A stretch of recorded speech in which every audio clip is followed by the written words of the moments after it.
सादर प्रणाम। मैं हूं हिमांशु द्विवेदी और हमारे खास कार्यक्रम चर्चा में आपका एक बार फिर स्वागत है। चर्चा में आज का हमारा विषय है, ड्रैगन को मिलेगा करारा जवाब। ये सवाल इसलिए है क्योंकि गलावन घाटी के अंतर्गत जो कुछ भी पिछले 3-4 दिन के अंदर हुआ है, उससे पूरे देश का माहौल खासा आक्रोशित है। सबका मानना है कि चीन के संदर्भ में जो भी भरोसे के रिश्ते थे वो तार-तार हो चुके हैं और कुल मिलाकर जरूरत है एक नतीजे पर पहुंचने की और हमारे देश के हुक्मरानों के द्वारा कोई निर्णायक फैसला लिए जाने की। सवाल इस बात का है कि वो फैसला किस तरीके से हो। क्या केवल आर्थिक मोर्चे पर बायकॉट इसका समाधान है? क्या दुनिया के अन्य देशों को साथ जोड़ने के साथ में हम इसका प्रतिकार कर सकते हैं, या युद्ध ही एक अंतिम विकल्प रह गया है? देश के प्रधानमंत्री ने कहा है कि जवानों की शहादत व्यर्थ नहीं जाएगी। उन्होंने कहा है तो हमें मानना चाहिए, लेकिन नहीं जाएगी तो उसके विकल्प क्या है और क्या वो विकल्प के आधार पर देश सही दिशा ले सकता है? इस अहम मसले पर हम चर्चा करेंगे। 5 खास मेहमान इस चर्चा के लिए आज हमारे साथ जुड़ रहे हैं, जिनमें सैन्य विशेषज्ञ भी हैं, नीति निर्धारक तौर पर भूमिका निभाने वाले लोग भी हैं, साथ साथ राजनेता भी हैं। लेकिन हम इस अहम मसले पर अपनी चर्चा को शुरू करें उससे पहले समय है आज के विचार सूत्र को जानने का। और हमारा आज का विचार सूत्र यह कहता है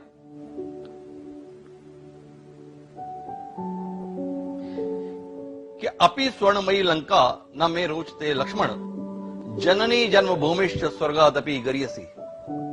ये श्लोक हमने वाल्मीकि रामायण के राम लक्ष्मण संवाद से लिया है, जिसके तहत हजारों वर्ष पहले जब विजयदशमी के दिन राम ने रावण पर विजय प्राप्त की थी, तो प्रभु श्री राम ने लक्ष्मण से कहा था कि वे सोने की लंका धन धान्य के इच्छुक नहीं है, बल्कि वे अपनी मातृभूमि में रहना पसंद करेंगे। अपनी मातृभूमि की महत्ता, उसके संदर्भ में लगाव को प्रतिबिंबित करती ये पंक्तियां सदियों से हमारे लिए अनुसरण का कारक रही हैं। और इसी के साथ हम अपने विषय पर वापस लौटते हैं, क्योंकि हमारी मातृभूमि के संदर्भ में ही इस समय खिलवाड़ हुआ है। गलावन की घाटी के अंतर्गत जो कुछ भी चीनी सेना के द्वारा किया गया है, उसने हमारी संप्रभुता को ठेस पहुंचाई, उसने हमारे वजूद को ललकारा है, उसने हमारी भावनाओं का तिरस्कार किया है, उपहास किया है। तो ऐसे समय में एक सुनियोजित तरीके से सशक्त जवाब दिए जाने की जरूरत हर स्तर पर महसूस की जा रही है और कहीं ना कहीं जन भावनाओं को महसूस देश के प्रधानमंत्री ने भी किया है। और इसीलिए उन्होंने कहा कि यह शहादत व्यर्थ नहीं जाएगी, लेकिन महज कहने से तो काम नहीं चलेगा। क्या कुछ विकल्प हमारे पास में है? क्योंकि चीन कोई सामान्य किस्म का देश नहीं है, दुनिया की दूसरी सबसे बड़ी आर्थिक महाशक्ति है। सैन्य क्षमताओं के मामले में भी वह भारत से कहीं ज्यादा समृद्ध दिखाई देता है, शक्तिशाली दिखाई देता है। ऐसी परिस्थितियों में ये जानना, समझना और उसी के आधार पर कोई कदम उठाया जाना समाचीन लगता है। ऐसा ना हो कि आवेश के अंतर्गत हम कुछ ऐसा कर बैठे जिसके लिए आने वाले समय में हमें पछताना पड़े। देश के प्रधानमंत्री और सत्तारूढ़ दल के द्वारा कल सर्वदलीय बैठक भी इस मसले पर बुलाई गई है दिल्ली में, जिसमें पूरे राजनीतिक दलों को साथ में लेकर किसी निष्कर्ष पर पहुंचने की कोशिश होगी। और इसी क्रम में आज हम भी इस विषय पर चर्चा करने जा रहे हैं कि क्या ड्रैगन को करारा जवाब दिया जाएगा, और दिया जाएगा तो किस तरह। चर्चा में हमारे साथ में जुड़ रहे हैं लंबे समय तक तमाम देशों में राजदूत रहे नीरज श्रीवास्तव जी, हमारे देश के लेफ्टिनेंट जनरल रहे अभय कृष्णा जी भी हमारे साथ है। अभय कृष्णा जी इकलौते ऐसे सैन्य अधिकारी हैं जिन्हें केंद्रीय, पूर्वी और दक्षिणी कमांड को नेतृत्व करने का गौरव हासिल रहा है। 3,500 वर्ग किलोमीटर लंबी चीनी सीमा पर भी, भारत चीन की जो सीमा है उसका पर भी उनकी तैनाती रही है। निश्चित रूप से उनका जो अनुभव है वह आज की तारीख में फैसला लेने में बड़ा काम आ सकता है। साथ ही हमारे साथ भारतीय जनता पार्टी के वरिष्ठ नेता और सांसद रहे वीरेंद्र कश्यप जी, कांग्रेस पार्टी के वरिष्ठ नेताओं में शुमार, छत्तीसगढ़ सरकार के वरिष्ठतम मंत्री टी.एस. सिंहदेव जी इस चर्चा में हमारे साथ रहेंगे। और साथ साथ सैन्य विशेषज्ञ के तौर पर मेजर जनरल रंजीत सिंह साहब भी हमारे साथ जुड़ेंगे। चर्चा की शुरुआत हम नीरज श्रीवास्तव जी से करते हैं। नीरज श्रीवास्तव जी को बतौर राजदूत तमाम देशों में सेवाएं देने का अनुभव रहा है। उनसे समझने की कोशिश करते हैं कि अगर चीन के साथ 2 मोर्चों पर हम टकराव की स्थिति में हैं, एक सैन्य मोर्चे पे, दूसरा आर्थिक मोर्चे पर। जानने का विषय यह है नीरज जी, क्या देश की बाकी सीमाओं पर अन्य राष्ट्रों की जो मौजूदगी है उसको दृष्टिगत रखते हुए क्या भारत की यह स्थिति है कि हम सैन्य स्तर पर किसी मुकाबले की शुरुआत करें? क्या ऐसे हालात हैं जिसके जगह भारत का ऐसा कोई कदम उठाया जाना दुस्साहस नहीं समझा जाएगा आने वाले समय में? द्विवेदी जी, मेरे ख्याल से भारत के पास ये क्षमता है कि वो इस समय चीन को जवाब दे सके। जो चीन ने किया है पिछले 3-4 दिनों में, दो हमारे वरिष्ठ हमारी सेना के जो कर्नल थे और जवान थे, उनके साथ जिस तरह की जो व्यवहार किया गया है, उनको जिस तरह से जान से मार डाला गया है, उसका जवाब देने के लिए हमारे पास क्षमता है और उसका जवाब हम देने की स्थिति में हैं। मुझे सिर्फ ये कहना है कि चीन के नाम से हमें डरना नहीं चाहिए कि ये इतना बड़ा देश है, कि ये इतनी बड़ी शक्ति है, ये है वो है। ठीक है, शक्ति होगी, सब कुछ होगा उसके पास। तो भारत भी कोई छोटा देश तो नहीं है, भारत भी एक बहुत बड़ा देश है। हर तरह से चीन के मुकाबले में आप उससे जो है उसका मुकाबला कर सकता है चीन का। भारत की जो सेनाएं हैं उनके पास अभी ये पूरी क्षमता है, जहां तक मेरा ये अनुभव रहा है, कि वो जो ये हादसा हुआ है, इसका करारा जवाब चीन को वो दे सकते हैं। इक्तिसादी तरीके से भी, मतलब ये आर्थिक जो इकोनॉमिक स्टेप्स हैं वो भी उसको भी देखते हुए, और रक्षा और सेना जो है उनका भी इस्तेमाल करते हुए। खास करके मैं ये कहना चाहूंगा कि दरअसल जहां तक आर्थिक जो मुद्दा है, वो अगर आप देखें तो पिछले कई सालों से हमारा जो ट्रेड है, हमारा जो व्यापार है चीन के साथ, वो एकदम वन साइडेड तरह है। मतलब चीन हमसे बहुत कम चीजें खरीदता है और हमें बहुत ज्यादा चीजें बेचता है। उसका गैप इतना बड़ा है, $60 बिलियन, कि वो भारत जो अपनी पूरी जो सेना पर जो खर्च करती है, वो $60 बिलियन का एक्सपेंडिचर करीब करीब होता है। तो उतना तो हम उसके जो हमारा व्यापार का घाटा उस चीन से हो रहा है। तो आर्थिक तरीके से तो चीन जो है वो बड़ी बुरी तरह से उसको जो है असर पड़ने वाला है। और कूटनीतिक जो आप पूछ रहे हैं कि चारों तरफ जो भारत के जो पड़ोसी देश हैं उनको देखते हुए, नेपाल है, ये है, वो है, तो मेरा ख्याल है कि इनमें से एक भी देश जो है कुछ नहीं कर सकता इसके बारे में। जो भारतीय सेना करने जा रही है उसके बारे में कोई भी देश, पाकिस्तान सहित, कुछ नहीं कर सकता है। भारत में क्षमता है कि वो 2 फ्रंट का वॉर भी लड़ सकता है। हालांकि पाकिस्तान मोर्चा नहीं खोलेगा, मुझे पता है इस बारे में। मैं ये सोचता हूं, क्योंकि अगर खोलेगा तो घाटा उसी का होगा। तो ये मुझे आपको जो है इस आपके सवाल का ये जवाब देना चाहता हूं जी। लेकिन नीरज जी, मेरा जानने का विषय आपसे यह है कि जो हमारे पड़ोसी देश हैं उनके साथ भी हमारे संबंध खासे तल्ख हैं। चाहे बात करें पाकिस्तान की, चाहे बात करें बांग्लादेश की, चाहे हमारा अरसे से मित्र रहा छोटा भाई जिसे हम करार देते हैं नेपाल के संदर्भ में बात करें, इन सब से अभी हमारे संबंध तल्खी के तौर पर देखे जा सकते हैं। चीन के साथ किसी भी किस्म की युद्ध की परिस्थिति बनने में ऐसा तो नहीं आशंका आप महसूस करते हैं कि इन पड़ोसी देशों से भी संकट आ सकता है? पता चला मोर्चा हमने एक खोला और अचानक कई मोर्चे खुलवा दिए। देखिए, मेरे ख्याल से तो इनमें से जितने भी देश हैं, पाकिस्तान को छोड़कर बाकी जितने भी देश हैं, उनके साथ संबंध हमारे अच्छे हैं। नेपाल को भी मैं उसमें जो है वो शामिल करूंगा।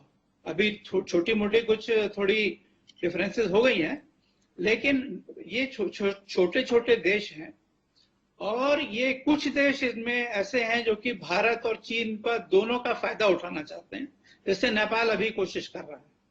तो मैं किसी भी देश, पाकिस्तान के अलावा किसी भी देश से हमें किसी तरीके से भी उसके बारे में शंका करने की जरूरत नहीं है।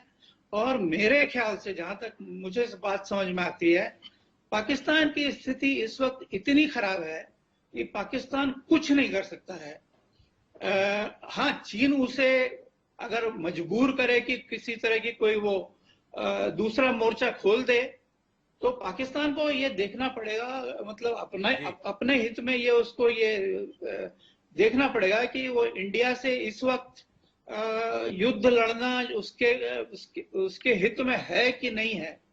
जहां तक मुझे दिखाई देता है तो इस वक्त तो वो कोरोना से ही लड़ रहा है, कोरोना ही वहां बढ़ रहा है। वो भारत से युद्ध करने के किसी कंडीशन में वो है नहीं। तो संक्षेप में मैं आपका जवाब ये देना चाहूंगा कि ये भारत का जो पड़ोसी जो ये एरिया है, इसके बारे में पाकिस्तान को छोड़कर बाकी देशों में से कोई हमें कोई प्रॉब्लम नहीं होगी, और पाकिस्तान से मैं समझता हूं कि प्रॉब्लम नहीं होनी चाहिए। अब पाकिस्तान इस वक्त चीन का एक तरह का प्रोटेक्टोरेट बन गया है, या कॉलोनी आप कहते हैं, वो बन गया है।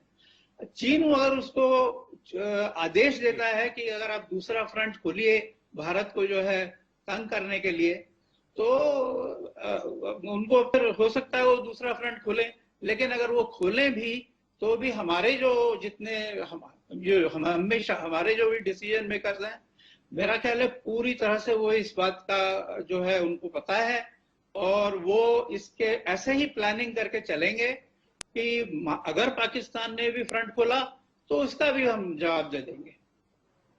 तो नीरज जी का मानना है कि किसी अन्य देश से ऐसी चुनौती नहीं आनी है, पाकिस्तान से कोई संभावना हो सकती है, लेकिन उसके संदर्भ में भी संभावनाएं छीनी है। देखिए, हमारे साथ में लेफ्टिनेंट जनरल अभय कृष्णा साहब हैं। कृष्णा साहब, कुछ आंकड़े मेरे पास है दोनों देशों की सेनाओं के संदर्भ में। आंकड़ा यह बताता है कि भारत का सैन्य बजट कुल $70 अरब है, जिसके मुकाबले में चीन का इस साल का बजट $179 अरब है, तकरीबन भारत का 2.5 गुना। सेना की संदर्भ में संख्या बल की बात करते हैं तो तकरीबन भारत की सक्रिय सेना 13.5 लाख बताई जाती है, जिसके मुकाबले में चीन की सेना 23.5 लाख बताई जाती है।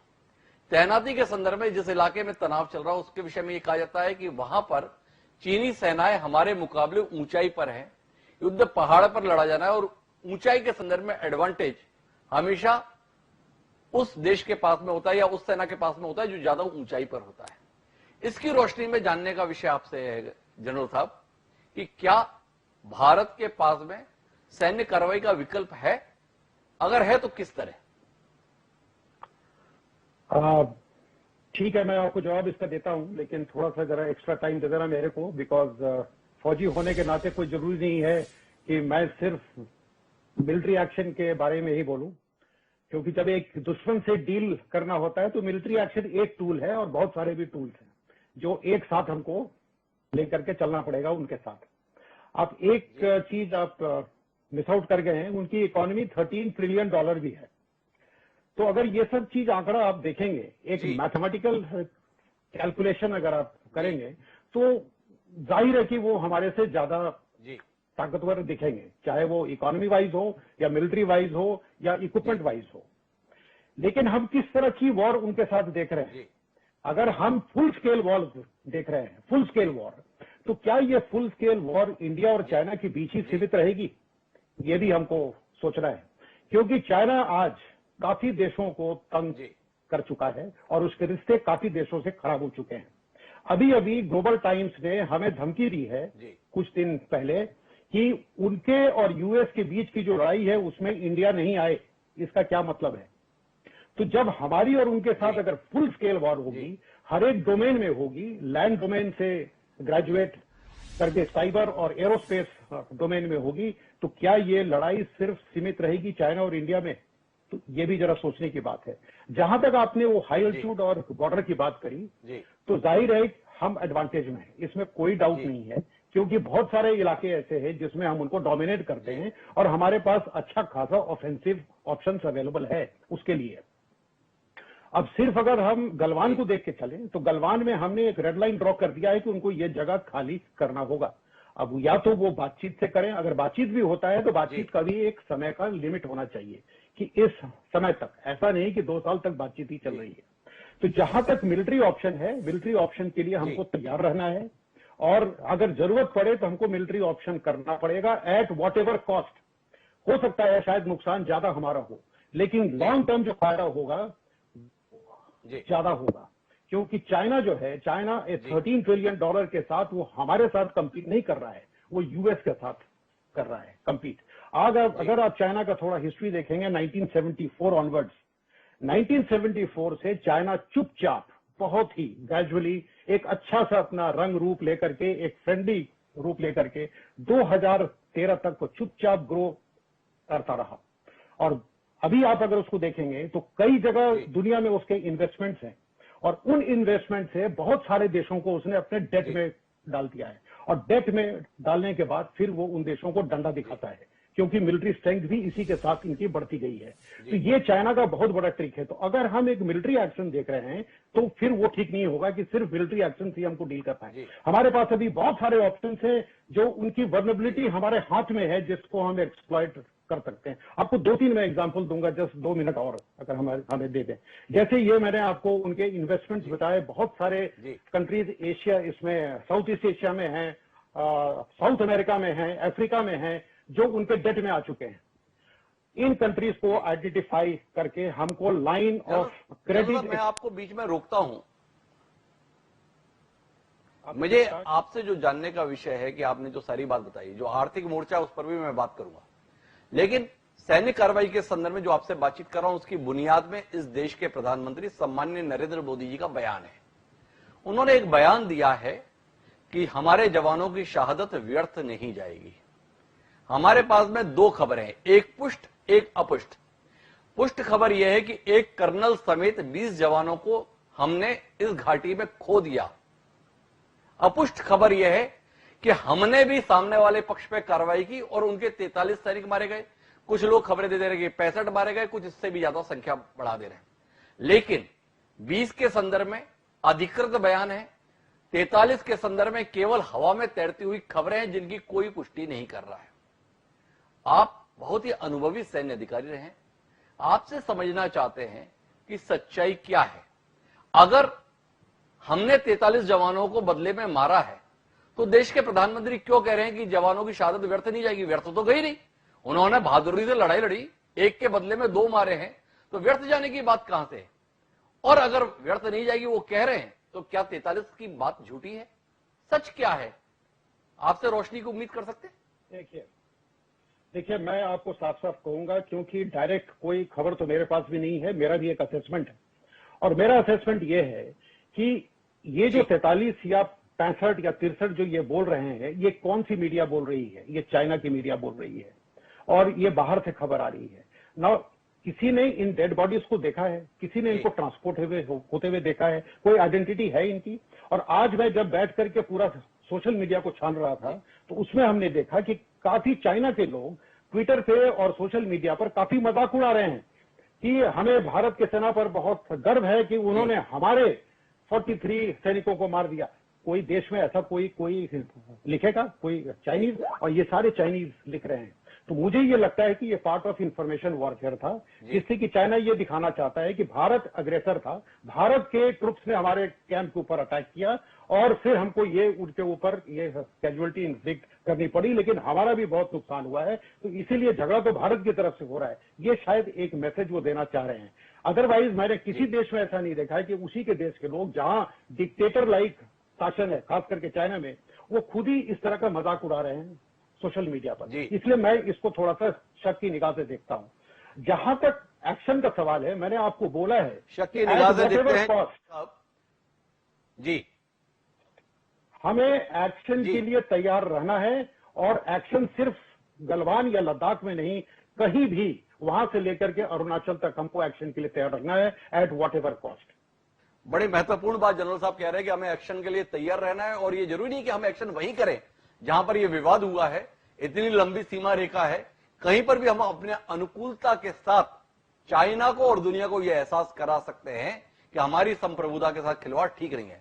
बहरहाल हमारे साथ में टीएस सिंहदेव साहब जुड़े हुए हैं। टीएस सिंहदेव साहब कांग्रेस पार्टी के वरिष्ठ नेता हैं और उनसे हम बातचीत केवल दलगत राजनीति पर नहीं बल्कि पूरे के पूरे परिप्रेक्ष्य में करना चाहते हैं। लेकिन इससे पहले एक छोटे से ब्रेक पर जाते हैं। ब्रेक के बाद लौट कर आते हैं और सिंहदेव साहब से अपने सवाल का जवाब लेते हैं।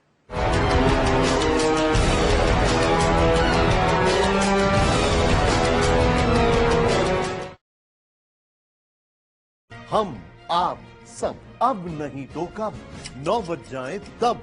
बहुत हुई राजनीति की माया, हम बताएंगे कि आपके हिस्से में क्या आया। फिक्र आपकी, सोमवार से शुक्रवार रात 9 बजे TV9 भारतवर्ष। अब तो सब देख रहे हैं।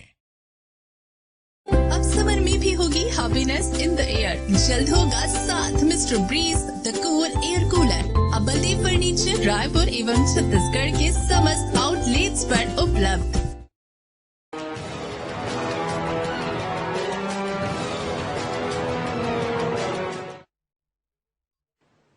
तो ब्रेक के बाद आपका एक बार फिर स्वागत है हमारे खास कार्यक्रम चर्चा में। चर्चा के लिए ब्रेक पे जब हम जा रहे थे उस समय हम बात कर रहे थे टीएस सिंहदेव साहब से। सिंहदेव साहब से सीधा सवाल यह है कि वर्तमान परिवेश में हम लड़ किससे रहे हैं? कांग्रेस से लड़ रहे हैं, सरकार से लड़ रहे हैं, राहुल गांधी से लड़ रहे हैं, या हम सब मिलकर चाइना से लड़ने जा रहे हैं? स्पष्ट करेंगे सिंहदेव साहब आप? पहले दोबारा सबको प्रणाम, आपको प्रणाम, दर्शकों को भी मेरा प्रणाम। जहां तक इस घटना का सवाल है, करीब 52 साल बाद बताया जा रहा है कि ऐसी हिंसक घटना, इस पैमाने की ऐसी घटना बॉर्डर पे, सीमाओं पे हुई है चाइना के साथ में 1968 के बाद में। तो अपने आप में ये बहुत गंभीर बात है, इसमें कोई दो बात नहीं है कि बहुत गंभीर बात है। इसको डील कैसे करना, ये भी अभी हमारे विशेषज्ञ कह रहे थे। पूर्व हमारे एम्बेसडर साहब भी, हमारे जनरल साहब भी, एक फ्रंट पे नहीं, हर फ्रंट पे भारत तैयार भी है, सक्षम भी है, मजबूत भी है और उसको जवाब देना है, देना भी चाहिए और मेरा विश्वास है कि वो देगा। इन परिस्थितियों में पूरा देश एक है। हमारा लक्ष्य है कि देश की तरफ आंखें उठाने वाले या गलत इरादों को प्रदर्शित करने वाले कोई भी शक्ति होगी तो अब भारत वो नहीं है भारत जो 1962 या उससे पहले कहा जाता था या हुआ करता था। हम सक्षम हैं किसी भी चुनौती का सामना करने के लिए और अपनी ताकत के साथ स्वाभाविक है कि अंतर्राष्ट्रीय जियोपॉलिटिक्स भी होती है, वो ऐसी किसी घटना को होने दे, किसी ऐसी माहौल को बने रहने दे, ये भी संभव आज के दिन नहीं है। और एक बड़ी गलती मेरा मानना है कि चाइना की तरफ से की गई है। मैं एक रिटायर्ड जनरल हैं, उनके बयान को मैं देख रहा था कि यहाँ करीब 5 किलोमीटर अंदर जहाँ भारत की अपने कब्जे के क्षेत्र में रोड इत्यादि के काम को किया जा रहा था, तो गलवान घाटी में 5 किलोमीटर आगे आके और उत्तरी और दक्षिणी रिजेस पे भी कब्जा बना के चाइनीज फोर्सेज ने अपनी उपस्थिति बनाई है। तो सबसे पहले तो यथास्थिति होनी चाहिए, जहां वो आगे गए हैं वो वापस होना चाहिए। एलओसी का जो डिस्प्यूट है वो बहुत दिनों से, सालों से, दशकों से चल रहा है, वो अपनी जगह रहे। लेकिन इस बात का हल वहीं से चालू हो सकता है कि यथास्थिति जो पहले की थी वहां पर हमको आना है। कहाँ किससे कैसी गलती हुई, क्या हुई, ये आगे की बातें हैं, बाद की बातें हैं, विश्लेषण की बातें हैं। फिलहाल देश के हित में, देश के हक में, देश की संप्रभुता के लिए जो स्थिति बनी थी, ये 5 किलोमीटर आगे आने की, उत्तरी और दक्षिणी रिजेस पे चाइना के अगर फोर्सेज वहां पर उपस्थित हो गए हैं, ये वापस होना है। फिर आगे की बातें हैं वो अपने जगह चलेंगी। वहां जवाब नहीं मिलता तो जैसे जनरल साहब अभी कह रहे थे, मेजर जनरल साहब रिटायर्ड, कि और जगह है जहां हम मजबूत हैं, वो फिर सिलसिला चालू हो जाएगा। तो अगर समझदारी है तो ये देश ऐसा करेंगे। और स्वाभाविक है कि अभी कुछ दिनों से माहौल कुछ ऐसा बना है कि कोई भी चर्चा होती है तो वो दलगत की तरफ चली जाती है। सबको हो सकता है इससे बचना चाहिए, लेकिन ये हर दल को इस बात का ध्यान रखना जरूरी है। ऐसे देश की संप्रभुता पे खतरे के समय किसी को बयान देने से बचना चाहिए। मैं केवल इतना चाहूंगा एक नागरिक के नाते, ये जो देश के हित के लिए अच्छी नहीं होती, देश के नागरिकों के लिए अच्छी नहीं होती कि कहीं कोई पत्रकारों के माध्यम से, और वो भी अज्ञात पत्रकार की, मैं नाम नहीं लेना चाहता, और वहां से अगर खबर आती है यहाँ ऐसी स्थिति है, वैसी स्थिति है, शासन की तरफ से, चाहे आर्मी की तरफ से, चाहे मिनिस्ट्री ऑफ एक्सटर्नल अफेयर्स की तरफ से, चाहे मिनिस्ट्री ऑफ डिफेंस की तरफ से, बहुत अच्छा हो प्रधानमंत्री जी की तरफ से, तत्काल देश को पूरी स्थिति से विश्वास में लेते हुए हमको फिर वहां से आगे चलना है। तो ये एक मैं देश के नागरिक के रूप में कमी महसूस करता हूँ। इसमें कहीं भी कोई अंतर नहीं होना चाहिए और मेरा विश्वास है कि भारत इतना मजबूत है। बड़ी महत्वपूर्ण बात कही है सिंघवी साहब ने कि इसमें कोई अंतर नहीं होना चाहिए। लेकिन सिंघवी साहब, हमारे पास 3 स्तर की बातें कही जा रही है, 3 स्तर पर कार्रवाई की बात की जा रही है। एक सैन्य कार्रवाई के संदर्भ में, एक कूटनीतिक स्तर पर बातचीत के संदर्भ में विश्व का समर्थन लेते हुए, और तीसरी बात हो रही है आर्थिक मोर्चे पर चीनी सामान का, चीनी कंपनियों का बहिष्कार के संदर्भ में। जानने का विषय ये कि भावनात्मक रूप से तो बहुत अच्छा लगता है सुनने, करने, बोलने में कि चीनी सामान का बहिष्कार करें, चीनी कंपनियों को देश से बाहर करें और इसके नतीजे में चीन की कमर टूट जाएगी। आप तो आर्थिक मामलों के बड़े जानकार माने जाते हैं, क्या वाकई ये संभव है कि एक हिंदुस्तान से अगर चीन का व्यापार नहीं होगा तो चीन तबाह हो जाएगा, बर्बाद हो जाएगा? चीन जो अमेरिका के बाद में दुनिया की दूसरी सबसे बड़ी अर्थव्यवस्था है, जापान, ब्रिटेन, फ्रांस को तकरीबन 10 साल पहले ही पीछे छोड़ चुका है, जिसका भारत के साथ में केवल 60 अरब डॉलर का व्यापार है। उस चीन के संदर्भ में भावनात्मक रूप से भले ही ठीक हो, लेकिन क्या इससे चीन की सेहत पर कोई बहुत फर्क पड़ता है, आपको लगता है? या हमारे पास वाकई कूटनीतिक और सैन्य स्तर पर कार्रवाई का ही सशक्त विकल्प मौजूद है? जब आप स्वयं ये जानकारी साझा कर रहे हैं, तकरीबन 5 किलोमीटर देश की वास्तविक नियंत्रण रेखा के अंदर आ चुकी है चीन की सेनाएं, गंभीर मसला है। जी हिमांशु जी, मेरा तो गलवान घटना की पहले से मेरा राय तो हमेशा यही था और मैं व्यक्तिगत तौर पे बचता भी हूँ चीन से आने वाले सामान को खरीदने से, और घर में मैं बोलता भी हूँ कि भाई देखिए ये अपने को नहीं करना चाहिए, अवॉइड करना चाहिए। उसका कारण एक ये है कि बैलेंस ऑफ ट्रेड पेमेंट में अगर हमारा बैलेंस हमारे हक में विपरीत पड़ा हुआ है तो हर नागरिक को ये समझदारी से ऐसा काम करना चाहिए कि उसको रिस्टोर करने के लिए हम नागरिक के रूप में, सरकार ठीक है उनकी मजबूरियां भी कई बार हो जाती हैं, पर एक नागरिक के रूप में हम सबको ये कदम पहले ही अपनाना चाहिए कि सरकार को भी हम इस बाबत मदद करें कि एक आदमी नहीं, एक टीएस सिंहदेव, एक हिमांशु जी चाइना से बना हुआ सामान नहीं खरीदेंगे तो क्या होगा। लेकिन जनरली अगर हमारा एटीट्यूड ये हो, ऐसा समझते हुए कि देश को मदद करने के लिए हम ऐसे माहौल को भी बनाएं कि नहीं हम ये ट्रेड पेमेंट्स अपने हित में बिगड़ने नहीं देंगे, तो मैं समझता हूँ कि अच्छा है। ये तो गोलवान ने तो एक बहाना दे दिया, हमको नहीं चूकना चाहिए और किसी एक मोर्चे पे काम होने से नहीं बनेगा और अकेले भारत उनसे ट्रेड नहीं करेगा तो बहुत फर्क पड़े चाहे ना पड़े, लेकिन रिपल इफेक्ट होंगे। अगर भारत जैसा देश जो चौथी पांचवी बड़ी विश्व की अर्थव्यवस्था है तो बहुत छोटा भारत को भी नहीं मानना चाहिए और इसके पहल को नहीं मानना चाहिए, और दुनिया में फर्क पड़े ना पड़े, चीन और हमारे बीच के ट्रेड में तो कम से कम फर्क पड़े। ये गलवान ने अगर मौका दिया है तो हमको बिल्कुल नहीं चूकना चाहिए। राजनयिक स्तर पे बातें अलग चलती रहे, सैन्य मोर्चे पे सड़क काम अलग चलता रहे और आर्थिक मोर्चे पे काम अलग चलता रहे। जी, बड़े महत्वपूर्ण बात कह रहे हैं कि सारे मोर्चे पर चले, लेकिन आर्थिक मोर्चे पर भी हमें कदम उठाने चाहिए, सिंघवी साहब का कहना है। जनरल अभय साहब हमारे साथ में जुड़े हुए हैं। अभय जी से मेरा जानने का विषय यह है, अभय जी, कि हमारी जो सैन्य क्षमताओं के संदर्भ में सवाल है, आपने एक संभावना जताई कि अगर युद्ध की परिस्थिति बनी तो ये केवल भारत चीन के संदर्भ में नहीं रह जाएगा, अन्य देश भी इसमें शामिल होंगे। पर आपको मौजूदा घटनाक्रम में अन्य देशों की चुप्पी कुछ रहस्यमय नहीं लग रही है जनरल साहब? नहीं, कोई रहस्य नहीं है, क्योंकि ये सब चीज ओवरनाइट नहीं होता है कि बटन दबाया और अभी आगे हो गया। और जहां तक मैंने युद्ध की बात की थी, मैंने बोला था कि अगर बॉर्डर लेवल युद्ध रहेगा तो हमको डेफिनेटली एडवांटेज है उसमें, अगर बॉर्डर लेवल रहेगा तो। लेकिन अगर वो दूसरे डोमेन में अगर युद्ध चला जाता है तो फिर उसमें थोड़ा सा एडवांटेज चाइना को जरूर है, जैसे मैंने आपको बोला कि साइबर में और एरोस्पेस में। लेकिन फिर मैंने सवाल पूछा कि अगर उस लेवल पर लड़ाई जाती है तो क्या बाहर जो बड़े बड़े देश हैं, पावरफुल देश हैं, जिनका चाइना के साथ बहुत डिस्प्यूट चल रहा है, क्या वो बैठे रहेंगे? अभी जैसे ग्लोबल टाइम्स ने हमको धमकी दिया कि यूएस और चाइना के बीच का लड़ाई में नहीं आना है, तो जब हमारा और चाइना का जब होगा लड़ाई तो क्या यूएस नहीं आएगा? तो ये सब चाइना को भी अच्छी तरह से पता है। इसीलिए चाइना के भी इंटरेस्ट में बिल्कुल नहीं है कि कोई भी बॉर्डर कॉन्फ्लिक्ट कहीं पर शुरू हो, क्योंकि एक जगह जब शुरू होगा तो फिर वो एक जगह सीमित नहीं रहेगा। और हमको इस बॉर्डर में डेफिनेटली हम बहुत एडवांटेजियस पोजीशन में है, चाहे वो इक्विपमेंट हो या हाइट हो या हमारा जो टेरेन ज्योग्राफिकल सेगमेंट है। अब आपको मैं एक एग्जांपल देता हूं सिर्फ अरुणाचल का। अरुणाचल में आपने देखा होगा कि पूरी अरुणाचल वैलीज में डिस्ट्रीब्यूटेड है। जब अटैकर डिफेंडर के ऊपर आता है तो वो इतना मुश्किल रास्ता है कि उसको कम से कम 7 से 9 गुना टाइम्स मोर रिसोर्सेज लगाने पड़ते हैं, और एक वैली में अगर वो घुस गया तो फिर उसके फोर्सेस कभी स्विच नहीं हो सकते हैं। तो इसका मतलब है कि उसको कहीं 9 टाइम्स उसको स्ट्रॉन्गर फोर्स चाहिए एक जगह को एड्रेस करने में।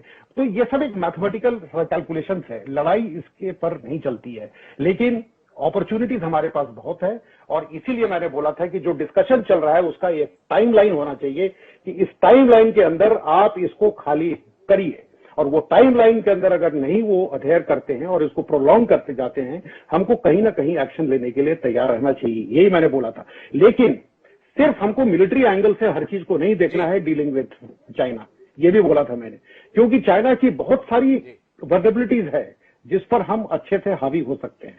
जैसे उनके अंदर ये जो वेस्टर्न रीजन है वो बहुत ही उनका रेस्टिव रीजन है और वो उनके कंट्रोल में ज्यादा अभी है नहीं। वहां जो मुस्लिम्स है, 1 मिलियन मुस्लिम्स को उन्होंने दबा करके रखा हुआ है और टॉर्चर में रखा हुआ है। मुझे ये नहीं समझ में आ रहा है कि ये जो OIC जो कंट्री है, ऑर्गेनाइजेशन ऑफ इस्लामिक कंट्रीज, ये बोलती क्यों नहीं है। पाकिस्तान में उनके प्राइम मिनिस्टर इमरान खान से पूछा गया कि इनके बारे में क्या आपको कहना है, तो उन्होंने बड़े आराम से बोल दिया कि हमें तो पता ही नहीं, और उनका टॉर्चर हो रहा है वहां पर। तुर्किस्तान की पूरी 1/3 लैंड वो लेकर के वहां बैठे हुए हैं, और वहां की जो ETLO है जिसको हम बोलते हैं ईस्ट तुर्किस्तान लिबरेशन ऑर्गेनाइजेशन, तो ये सब चीज उनकी वर्नेबिलिटी है चाइना की, जिसको भी हमको देखना पड़ेगा। हमको सिर्फ अपने बॉर्डर की लड़ाई के एंगल में वहां पर कन्फाइंड होकर हमको चाइना से डील करने में सीमित नहीं रहना है, हमको हर एंगल से चाइना को देखना है। एक छोटा सा एग्जांपल और मैं आपको देता हूं, जैसे चाइना हमेशा ही एक्सपेंशनिस्ट रहा है। उसने मंगोलिया का लैंड उसने ले लिया, और अभी जिस तरह से साउथ चाइना सी में एक्सटेंड हो रहा है वो, उसने कम से कम 110 आइलैंड अभी बना रहा है वो साउथ चाइना सी में। क्यों बना रहा है? क्योंकि एक आइलैंड बनते ही जब वो उसका आइलैंड है वहां से 200 किलोमीटर और उसका एरिया सी में बढ़ जाता है। तो अभी एक ऑर्गेनाइजेशन है called the international continental self commission, इसमें हमने अप्लाई किया है मेंबरशिप की। ये एक ऑर्गेनाइजेशन बनी है इसको रेसिस्ट करने के लिए।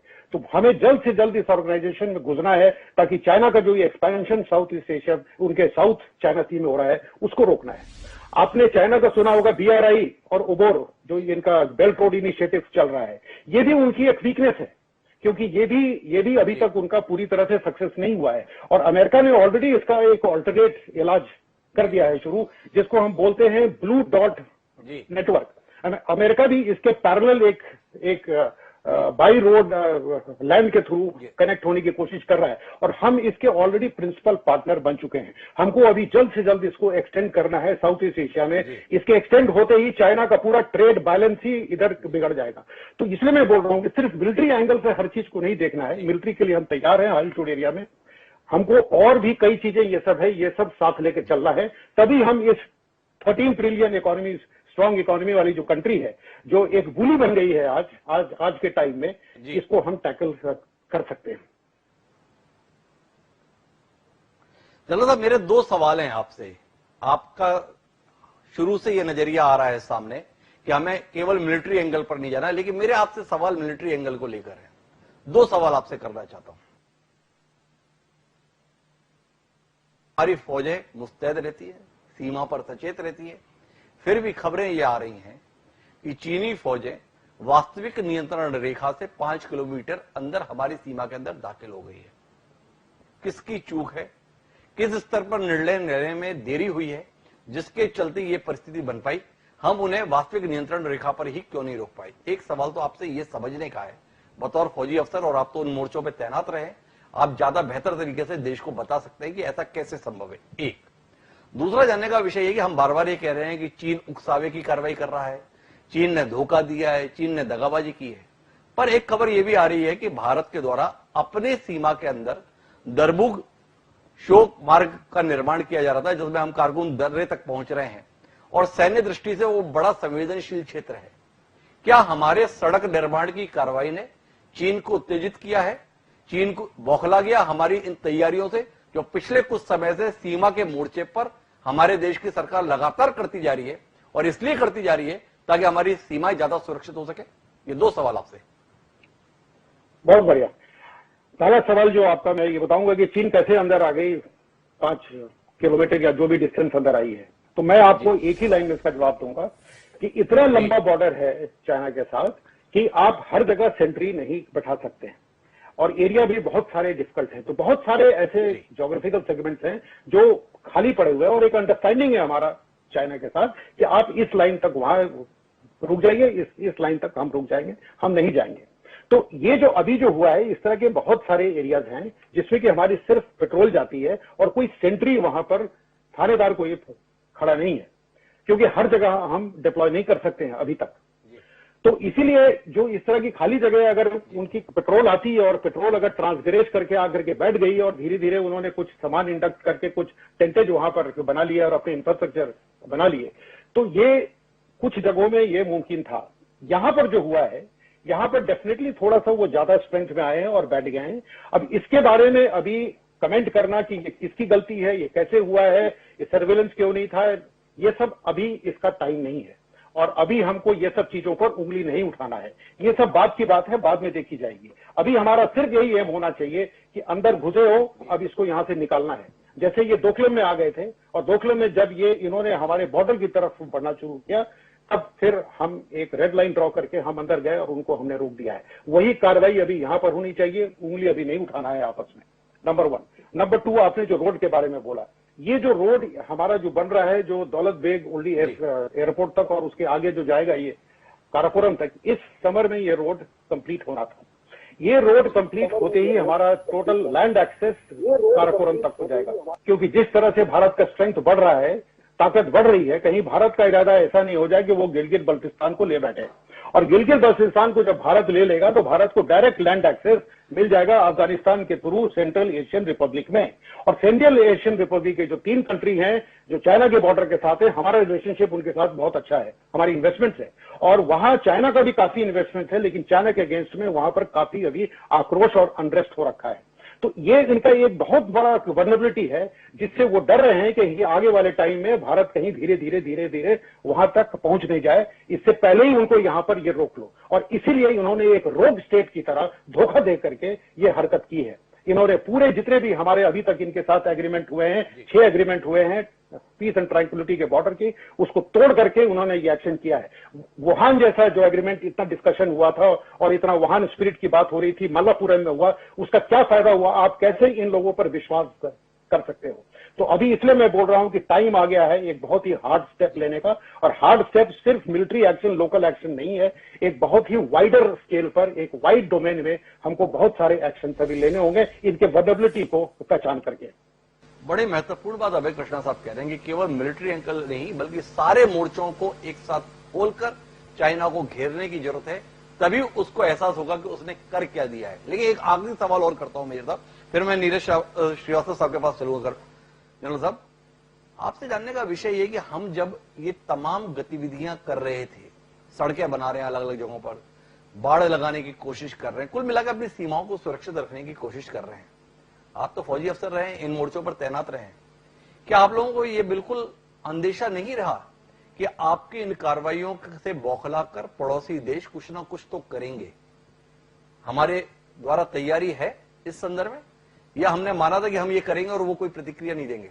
वास्तव स्थिति क्या है? आप लोग तैयार थे क्योंकि आप स्वयं कुछ वर्ष पहले इन मोर्चों पर तैनात रहे हैं, इसलिए आपसे ये सवाल है। नहीं, बिल्कुल ठीक बोला आपने, क्योंकि हमारा ये एक्सपीरियंस रहा है, हमने कभी भी चाइना के टेरिटरी पर कभी क्लेम नहीं किया है, पर हमारा ये एक्सपीरियंस रहा, और जब भी उन्होंने अपने एरिया में कुछ भी कंस्ट्रक्शन किया है, हमने कभी ऑब्जेक्ट नहीं किया है। लेकिन जब भी हम अपने एरिया में कंस्ट्रक्शन करते हैं, वहां के जो निवासी हैं, जो रहने वाले लोग हैं, उनकी भलाई के लिए, उनके सहूलियत के लिए, तो हमेशा चाइना को ऑब्जेक्शन होता है, एक पैटर्न सा बन गया था।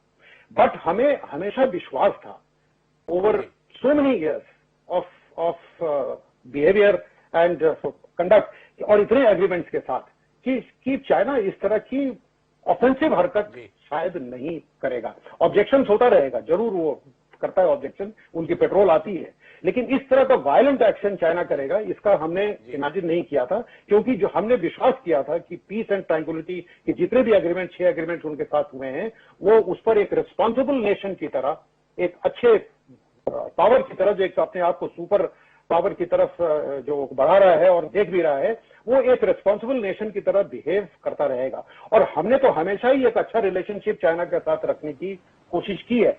इसका भी मैं आपको एग्जांपल देता हूं कि कैसे मैं ये बात बोल रहा हूं। चाइना के साथ हमारा तो ट्रेड हो रहा है, ये तो आप देख ही रहे हैं। चाइना की इन्वेस्टमेंट यहां पर आ रही है, आप वो देख ही रहे हैं। उसके बाद अभी हाल में ही हमने WTO में एक साथ मिल करके फार्मर सब्सिडी के अगेंस्ट जो केस था, हमने वो किया, वो लड़ा और हमने जीता। और किसके खिलाफ जीता? USA के खिलाफ जीता। तो हम तो हमेशा चाइना को एक अच्छा दोस्त, एक अच्छा नेबर होकर के देख रहे हैं। हमें क्या पता था कि एक दिन वो हमारे पीठ में ही छुरा घोंपेगा। और आज के दिन अभी हमें वो याद आ रहा है जो कि 1974 में डेंग ने खुद इसको बोला था कि अब जिस दिन चाइना इस तरह का अगर बिहेवियर करना शुरू करे सुपर पावर बनने के रास्ते में, तो चाइना का वो वहां से डाउनफॉल शुरू होना चाहिए। जी, बड़े महत्वपूर्ण बात अभय कृष्णा साहब ने कही कि उन्हें कभी उम्मीद नहीं थी कि चाइना इस स्तर पर भी उतर सकता है। लेकिन मैं एक बार फिर नीरज श्रीवास्तव साहब के पास चलने की कोशिश करता हूं, उनसे हमारा दोबारा संपर्क जुड़ा है और जानना नीरज श्रीवास्तव साहब आपसे कूटनीतिक मोर्चे पर है। जानने का विषय यह है कि इतनी बड़ी घटना घटित हो जाने के बाद भी चाइना का जिस तरीके से खंडन होना चाहिए था अंतर्राष्ट्रीय स्तर पर, जिस तरीके से उसकी निंदा होनी चाहिए थी, भारत को जिस तरीके से समर्थन मिलना चाहिए था, जैसा हमारे यहां का मौजूदा नेतृत्व ये दावा करता है कि चीन अलग थलग पड़ गया है पूरी दुनिया में कोरोना के मामले में, क्यों नहीं इस घटना के संदर्भ में वैसी चीन की निंदा अंतर्राष्ट्रीय स्तर पर सुनाई दे रही है और भारत को समर्थन दिखाई दे रहा है? कहां चूक रही है हमारी विदेश नीति, कूटनीतिक तौर पर तैयारी? देखिए, इसमें एक बात समझने की बहुत जरूरी होती है कि हर देश अपने हित में काम करता है। जहां तक चीन का सवाल है, उसका जो व्यापार है या उसका जो आर्थिक उसके जो संबंध हैं पूरी दुनिया के कई बड़े देशों से, वो बहुत मजबूत हैं।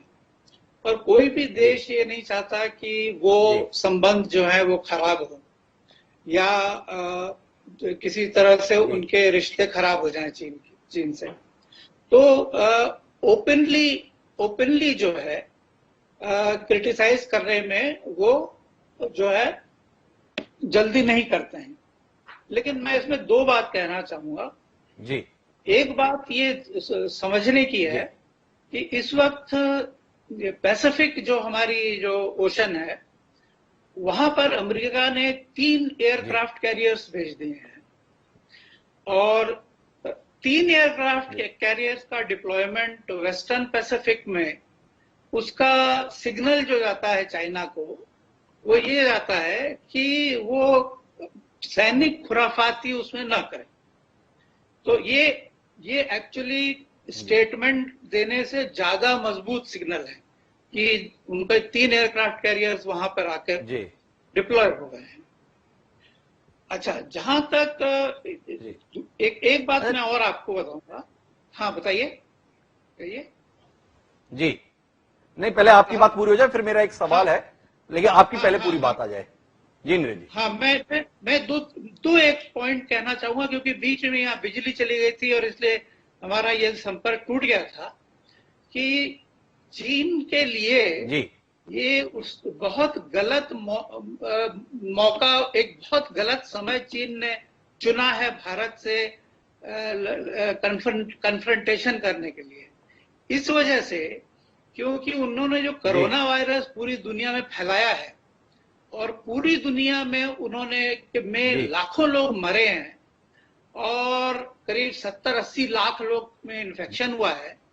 तो इस वक्त पूरे दुनिया की पब्लिक ओपिनियन चीन के खिलाफ है।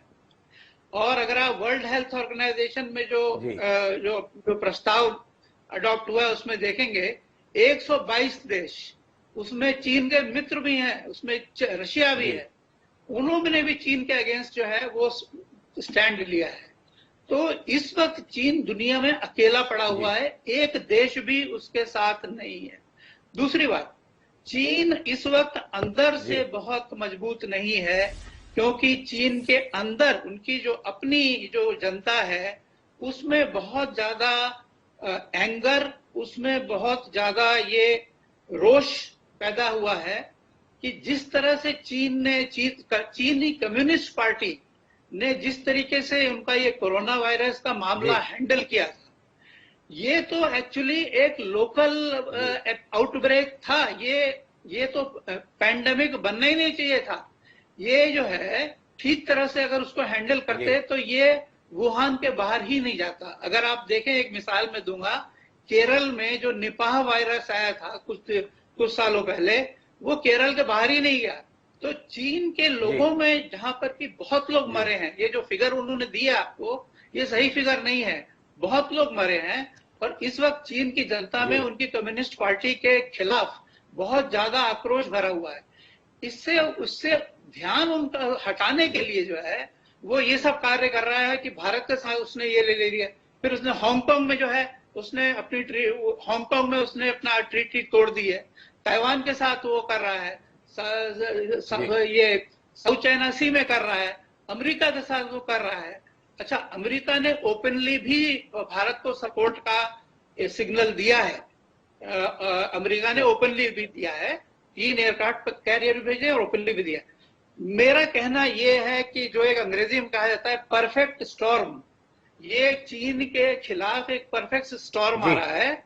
और जब हिंदी में हमारे यहाँ एक कहावत है कि जब गीदड़ की मौत होनी होती है तो वो शहर की तरफ भागता है। ये वही एकदम वही सिनारियो है कि इस वक्त चीन को भारत से तो ये जो कुछ कर रहा है करना ही नहीं चाहिए था। इसकी टाइमिंग एकदम गलत है चीन के लिए, क्योंकि उसको उसके अगेंस्ट इतना आक्रोश। नीरज जी, बड़ी महत्वपूर्ण बात आप कह रहे हैं और बड़ी ही आपने खतरनाक किस्म की सूक्ति इस मौके पर दी है कि गीदड़ की मौत आती है तो शहर की ओर भागता है। चाइना के संदर्भ में मौजूदा घटनाक्रम को आप इस नजरिए से देखते हैं। पर एक सवाल जो मैंने पहले कहा था आपसे कि मुझे पूछना है, सवाल आपसे ये पूछना है कि चाइना ने हमारे संदर्भ में जो ये कदम उठाया है, ये किस लिए उठाया?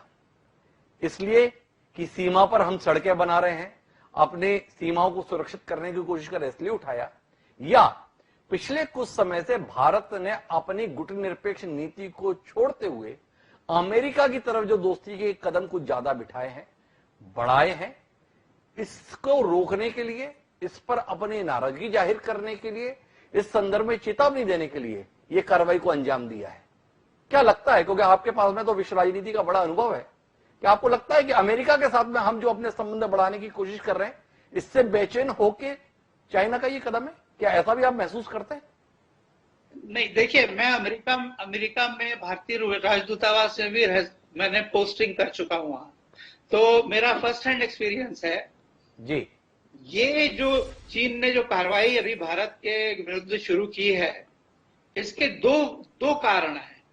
पहला कारण ये है कि चीन नहीं चाहता कि भारत एक शक्तिशाली देश बन जाए और भारत का डिफेंस इंफ्रास्ट्रक्चर, जैसे ये जो रोड बन रही थी, इस तरह ये जो है ये भारत का इंफ्रास्ट्रक्चर स्ट्रांग हो जाए, जिससे कि वो चीन को एक चुनौती दे सके। पहला कारण। दूसरा कारण ये है कि वो अपनी जनता का ध्यान बटाना चाहता है। उसकी अपनी जनता जो है इस वक्त कम्युनिस्ट पार्टी के विरोध में बहुत ज्यादा आक्रोशित है और उनका ध्यान डाइवर्ट करने के लिए वो एक भारत के साथ कोई वॉर करना चाहता है, या फिर चारों तरफ आप देखिए, भारत से नहीं, हांगकांग, ताइवान, साउथ चाइना सी, ये सारा डाइवर्ट करने के लिए। जहां तक बात है भारत और अमेरिका के रिश्तों की, तो ये तो दो देश हैं जिनके आपस के रिश्ते हैं।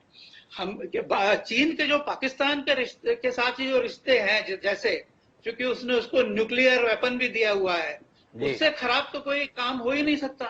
तो किसी दो देशों में किसी देश को यह अधिकार नहीं है कि वो दूसरे देश से कहे कि तुम अपना उस देश से जो है रिश्ता तोड़ दो, नहीं तो हम तुम्हें मारेंगे। ये तो बात, ये विश्व राजनीति में ये सब बातें कोई ना तो चलती हैं, न ही ये बात कोई कबूल करता है। तो ये अच्छा, ये जो है विश्व राजनीति में ये बातें ना चलती है, ना ये कबूल करता है, ये नीरज जी का कहना है। लेकिन मैं एक बार फिर टीएस सिंहदेव साहब के पास में चलता हूं। सिंहदेव साहब, आपसे मेरे पास पूछने के लिए 3-4 सवाल है। पहला सवाल तो इस बात का है कि राहुल गांधी जी ने जो टिप्पणी की उसके अगेंस्ट में भारतीय जनता पार्टी का यह कहना है कि नरेंद्र मोदी कोई भाजपा के प्रधानमंत्री नहीं है, देश के प्रधानमंत्री हैं, और देश के प्रधानमंत्री के संदर्भ में ऐसी टिप्पणी कैसे की जा सकती है। लेकिन आपसे जानने का विषय यह है कि क्या इस देश के प्रधानमंत्री केवल नरेंद्र मोदी हैं, और पंडित जवाहरलाल नेहरू क्या कांग्रेस के प्रधानमंत्री थे? ये मेरा आपसे सवाल है। भाजपा के कोई सांसद मेरे साथ में रहते तो उनसे भी ये सवाल करता, पर आप पार्टीगत राजनीति से परे रहकर भी अपने विचार रखते, इसलिए सवाल कर रहा हूं। क्योंकि चाइना के संदर्भ में एक आधारभूत वक्तव्य सुनने को आ जाता है कि पंडित नेहरू ने ऐसी गलती की, आपके पंडित नेहरू ने ऐसी गलती की।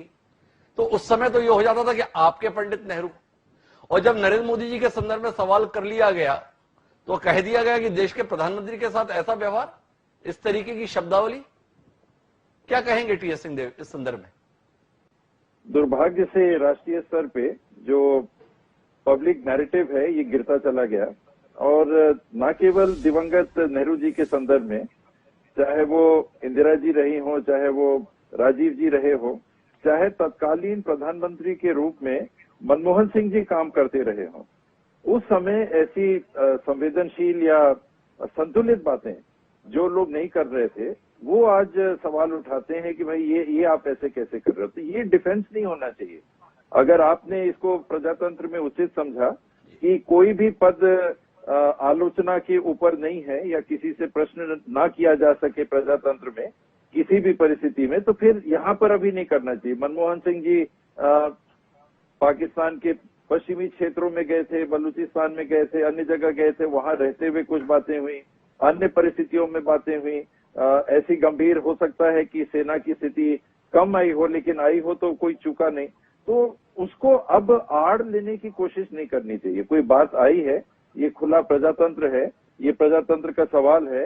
राहुल गांधी, सोनिया जी, कांग्रेस पार्टी, देश का हर व्यक्ति कह रहा है कि ये देश एक है, हमारी सेनाओं के साथ हर व्यक्ति खड़ा है, हम सबको से सीमाओं पे जाना पड़ेगा, पूरा देश चल पड़ेगा। कोई भी सीमा हो जहां पर ऐसी चुनौती आ रही है, हम सब जो साधन होंगे, अगर पत्थर से और लाठियों से, बिना बंदूकों के काम हो रहा है तो हम खड़े हो जाएंगे। बंदूकें की आवश्यकता पड़ेगी, जितना उपलब्ध होगा बंदूकें लेके हम खड़े हो जाएंगे। हम सब साथ हैं, भावना से, मंशा से, इरादे से।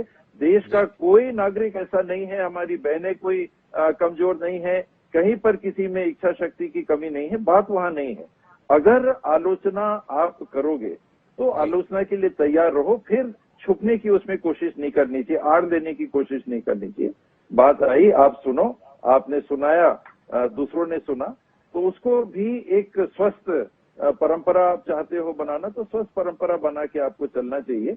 मौके मौके में अपने पक्ष के लिए आड़ लेना उचित नहीं है। ये बात और है कि ऐसी बात ही ना हो, तो उसके लिए सबको उतना मैच्योर होके काम करना पड़ेगा, मैच्योर होके स्टेटमेंट्स देने पड़ेंगे कि अपने समय नहीं, हर समय, चाहे कोई किसी पार्टी का हो, ऐसे मौकों पे किसी को कमेंट नहीं करना चाहिए, तब फिर होगा। नहीं तो मैं कहूंगा और फिर मैं कहूँ कि नहीं, कोई और मेरे लिए कह रहा है तो नहीं, मेरे को आप कैसे कह रहे हो, मैं तो इस जगह पे हूँ, ऐसा नहीं। तो मैच्योर अगर हम हो रहे हैं एक डेमोक्रेसी के रूप में, हजारों साल की हमारे देश की परंपराएं हैं, हम पूरे दुनिया को दर्शन देने के, सिखाने के, बताने के अपने आप को स्थिति में पाते हैं। अगर ऐसी स्थिति हमारी है तो अपने आप में भी हमको ऐसी परिपक्व विचार और सीख अपनाना चाहिए, एक दूसरे को नहीं बोलना चाहिए, और बोल रहे हैं तो दोनों को फिर सुनना चाहिए। बोल रहे हैं तो फिर दोनों को सुनना चाहिए, ये सिंहदेव साहब का कहना है। सिंहदेव साहब, एक आखिरी सवाल इस कार्यक्रम के अंतर्गत आपसे जानने का है, बतौर कांग्रेस पार्टी क्या अपेक्षा कर रहे हैं आप इस समय देश की सरकार से? क्या कदम उठाए जाने चाहिए देश की सरकार के द्वारा? आप ये कह रहे हैं कि हम साथ में हैं, जनता साथ में है, लेकिन किस बात के लिए साथ में है? क्या चाहते हैं आप देश की सरकार दे, क्या करे वह इस समय? आखिरी सवाल आपसे। इस प्रभुता पे एक आघात हुआ है, क्योंकि सेना के प्रतिनिधि अगर आगे बढ़े हैं तो हमारे ऊपर घात हुआ है। हमको इस स्थिति को पहले ठीक करना है, जो पहले की स्थिति है वहां जाना है। बात बढ़ेगी तो हर स्थिति में चुनौती का सामना करने के लिए हमको तैयार, कहीं हम थोड़े से कमजोर दिखे, आप आ गए तो जहां आप कमजोर हैं तो हम चले जाएं। अभी मेजर जनरल साहब कह रहे थे कि ऐसे कई पॉइंट्स हैं, तो इसके लिए रुकना नहीं चाहिए। अगर ऐसा किसी ने कर दिया और उसको बार्गेनिंग पॉइंट बना रहे हैं तो आप भी बार्गेनिंग पॉइंट तैयार करिए।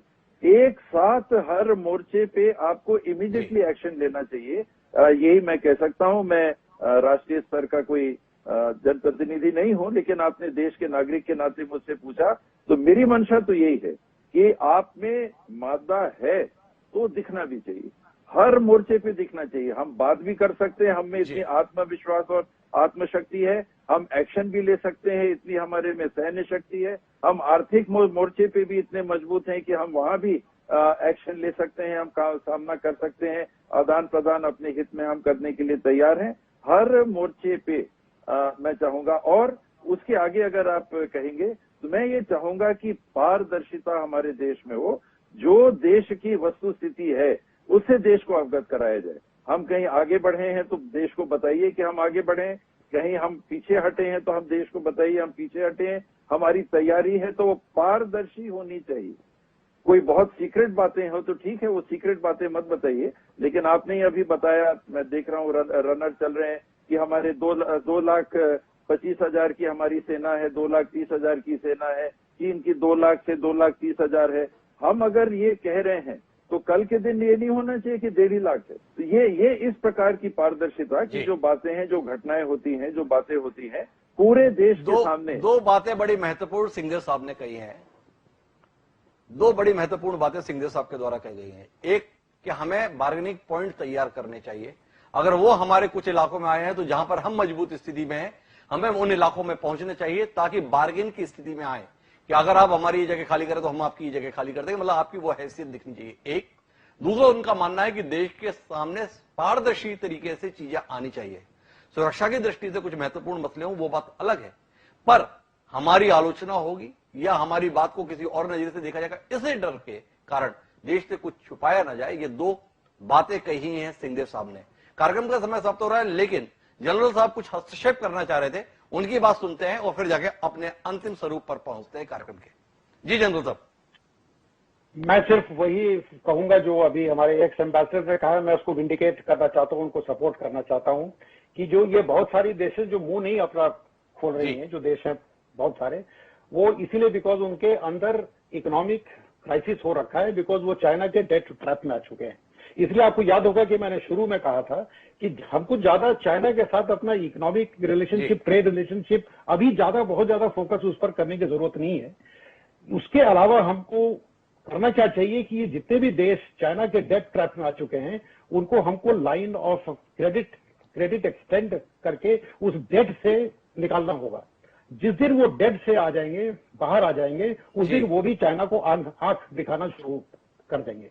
तो ये मुझे आपको एक चीज बताना था। दूसरा चीज ये बताना है कि अभी टाइम आ गया है कि बड़ी महत्वपूर्ण बात जनरल साहब ने कही है कि हमें दुनिया के बाकी देशों का समर्थन जुटाने के लिए जो चाइना के अर्थतंत्र के दबाव में आ गए हैं उससे बाहर निकालने के लिए कोशिश करनी चाहिए। कुछ तथ्य इसके संदर्भ में मैं दर्शकों से साझा जरूर करना चाहूंगा कि चाइना 1 अक्टूबर 1949 को साम्यवादी गणराज्य के तौर पर सामने आया दुनिया के सामने, लेकिन 1978 में माओ के जाने के बाद उसने अपनी आर्थिक नीतियों को पूरी तरीके से बदल दिया और एक नए किस्म की अर्थव्यवस्था की शुरुआत की, उदारीकरण की शुरुआत की और उसके तहत बनते बनते यहां तक पहुंचा। प्रारंभ में वहां पर जो निवेश किया था वो जापान ने किया था। आने वाले समय में कहानी कुछ ऐसी बदली कि अर्थव्यवस्था की आकार प्रकार के मामले में वह जापान को भी पीछे छोड़ गया। भारत ने आर्थिक उदारीकरण उसके 13 साल बाद 1991 में तब शुरू किया जब मनमोहन सिंह देश के वित्त मंत्री बने और पीवी नरसिम्हा राव देश के प्रधानमंत्री बने। आर्थिक उदारीकरण की हमारी शुरुआत चाइना से 13 साल बाद की है, लेकिन स्वरूप हमारा भी बदला है, विस्तार हमारा भी हुआ है। इसलिए जनरल साहब अगर ये अपेक्षा कर रहे हैं कि हमें बाकी देशों को चाइना के कब्जे से बाहर निकालने के लिए आर्थिक मोर्चे पर कार्रवाई करने की जरूरत है, तो अब देश की ताकत, देश का हौसला इतना बन रहा है कि हम ऐसा कर सकते हैं। लेकिन महत्वपूर्ण बात जो सबसे आखिरी है वो है पारदर्शिता की, जो सिंघदेव साहब ने कही कि देश के सम्मुख तस्वीरें पारदर्शी तरीके से आनी चाहिए उम्मीद है देश के हुक्मरान इस बात को समझेंगे और इस अनुसार फैसला लेंगे। आप सभी मेहमानों का बहुत बहुत धन्यवाद एक अहम मसले पर चर्चा में हिस्सेदारी के लिए। आपने जो कुछ भी निष्कर्ष और विचार दिए हैं, उम्मीद है इस मसले पर निर्णय लेने में देश के हुक्मरानों के लिए मददगार रहेंगे। समय है अब आज के शेर का। हमारा आज का जो शेर है वो मौजूदा हालात को समर्पित है। हमारा आज का शेर ये कहता है कि उसे गुमा है कि मेरी उड़ान कुछ कब है, कि उसे गुमा है कि मेरी उड़ान कुछ कब है, मुझे यकीन है ये आसमान कुछ कम है। नवस अम्बलवी का ये जो शेर है निश्चित रूप से हमारे हौसले को और हमारी ताकत को बताने के लिए पर्याप्त है कि दुश्मन किसी गलतफहमी में न रहे। हमारे मौन को, हमारी शांति संबंधी आग्रह को कमजोरी नहीं बल्कि नियत समझा जाए, जिसके अंदर विश्व कल्याण की भावना छुपी हुई है। लेकिन अगर सवाल हमारी संप्रभुता का, सवाल हमारे वजूद का, सवाल हमारे स्वाभिमान का, तो तय मानिए कि हम लोगों ने कोई चूड़ियां नहीं पहन रखी है। उम्मीद है हमारे इन मनोभावों को पड़ोसी समझेंगे और इसी के अनुसार कदम उठाने की कोशिश भी करेंगे। आज के लिए इतना ही, कल फिर मिलेंगे नए विषय के साथ। मुझे दीजिए इजाजत।